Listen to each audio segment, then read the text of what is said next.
Mother mom क्या खाना बना মাছটাকে কষাচ্ছি। मछली का भजली কাতলা মাছটাকে এইভাবে করছি। कतली मछली कतली मछली কাতলি মাছ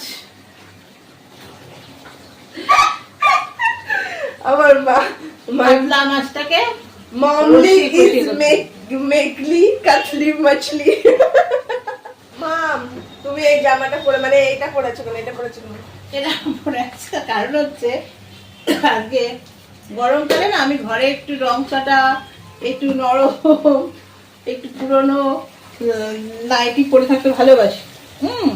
তো আমি যে ম্যাক্সিটা পরে আছি সেটা একদম খুব খারাপ অবস্থা, মানে রং চটে গেছে, ছেঁড়া নেই, আমার মা গোলু গোলু এনিওয়ে রং চটে গেছে। তো ওই জন্য যেহেতু গরমে আমি এগুলো পরে থাকি ঘরে, তো এই কারণে গায়েটা দিয়ে নিয়েছি, ভিডিও করতে হচ্ছে না, লোকে বলবেন তুমি কি গরিব। আমরা গরিব ঠিক আছে।